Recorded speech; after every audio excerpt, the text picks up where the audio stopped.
생명의 생가 이영훈 목사입니다. 오늘은 3월 19일 주일이죠. 은혜와 진리가 충만한 하루가 되기를 소원합니다. 샘가에서는 레위기서를 묵상하는데 오늘이 19번째 시간입니다. 9장 15절에서 24절까지 아론의 첫 제사, 백성들을 위한 제사와 영광이라고 하는 내용입니다. 먼저 아론과 그의 아들들이 자신들을 위해 제사를 드린 후에 이제 진정한 제사장의 사역을 시작합니다. 백성들을 위해서 제사를 드리죠. 속죄제, 번제, 소제, 화목제 순으로 제사를 했습니다. 먼저 15절은 백성을 위한 제사 속죄제의 말씀이죠. 속죄제라는 히브리어 단어는 표적이 빗나가다라는 의미가 있습니다.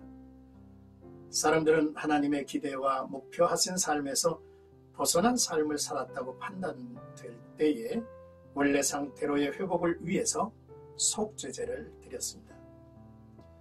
속죄제의 제물은 수송아지로부터 시작해서 비둘기 2마리, 고운 가루까지 지극히 가난한 사람도 제사할 수 있도록 했습니다. 경제 형편과 무관하게 마지막 한 사람까지 속죄기를 열어주신 것이죠. 구약시대에는 속죄제를 통해서 죄를 용서받았다면 이제 우리는 예수 그리스도를 통해서 죄를 용서받을 수 있게 하셨습니다. 16절에서 17절까지는 백성을 위한 제사, 번제와 소제입니다. 번제가 동물을 제물로 드리는 제사라면 소제는 곡식으로 드리는 제사입니다.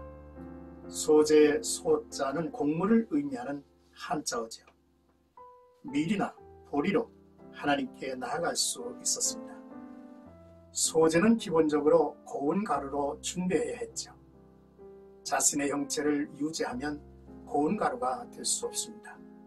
소제 제물을 준비하는 시간은 자신의 위선을 벗고 자신의 자아가 깨어지는 시간이기도 하죠. 고운 가루의 곡식을 준비하면서 자신이 제물이 되는 영적 경험이 있어야 합니다. 이제 18절에서 21절까지는 백성을 위한 제사 화목제입니다. 화목제는 모두 불살랐던 번제와는 달리 내장 쪽 기름과 콩팥, 간만 불살라 하나님께 드렸습니다. 동물의 부위 중 가장 기름지고 비옥하다고 알려진 부위는 하나님께 드렸지만 고기는 태우지 않았죠. 수고한 제사장들에게 가슴과 또한 오른쪽 뒷다리 부위를 주었고 나머지 고기는 집으로 가지고 올 수 있었습니다. 제사장은 돌려받은 고기를 타인과 나눠 먹었죠. 하나님과 화목한 사람, 즉 하나님의 마음을 가진 사람이 사람들과 화목할 수 있도록 제물을 나누는 제사가 바로 화목제였습니다. 이제 22절에서 24절까지는 모든 예외를 하나님이 연락하시고 여호와의 영광이 나타났다라고 하는 내용입니다. 제사를 마친 후 여호와의 영광이 나타났죠. 불이 여호와 앞에서 나왔습니다. 하늘에서인지 지성소인지는 모르지만 분명한 것은 누구도 부인할 수 없는 제사의 응답, 하나님의 임재가 있었습니다. 오늘 우리는 주님의 영광과 하나님의 임재가 있는 예배를 드려야 합니다. 하나님 까닭에 감격하고 탄성을 지를 수밖에 없는 예배. 그래서 예배 후에는 달라진 모습으로 집에 있는 가족을 만나야 할 것이고 예배 후에는 세상 사람이 알 수 있는 변화가 우리의 모습에서 있어야 합니다. 우리는 예배를 통해서 여호와의 영광을 경험하죠. 우리의 입술의 모든 말과 찬양, 마음의 묵상이 늘 주님께 연락되기를 원하며 하나님의 임재가 그의 응답으로 우리의 삶의 영광 중에 드러나기를 소원합니다. 오늘의 말씀을 묵상하면서 첫째, 하나님 앞에 나아갈 때에는 속죄제가 우선이다 라고 하는 사실을 우리로 보게 합니다. 먼저 자신의 허물과 죄 그리고 나아가 진실하지 못한 마음을 하나님께 고백하고 죄사함을 받아야죠. 둘째, 아침에 드리는 번제의 소제를 함께 했죠. 나 자신을 온전히 헌신한다는 것과 나의 삶의 모든 것, 그 현장까지도 하나님께 드리는 소제를 깊이 묵상하며 실천해 가야 할 일입니다.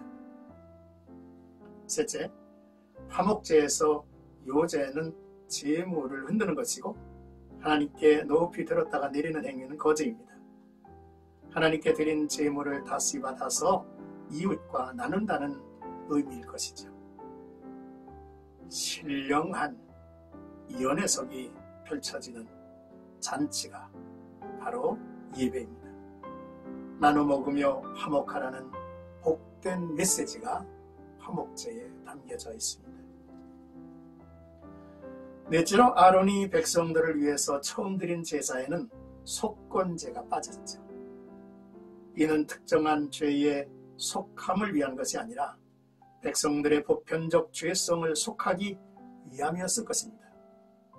그 시대, 그 사회의 그릇됨은 백성들의 마음에 담긴 죄성이 그 원인이 되고 있음을 알아야 합니다. 다니엘의 기도에도 그 같은 죄의 참회가 있었습니다.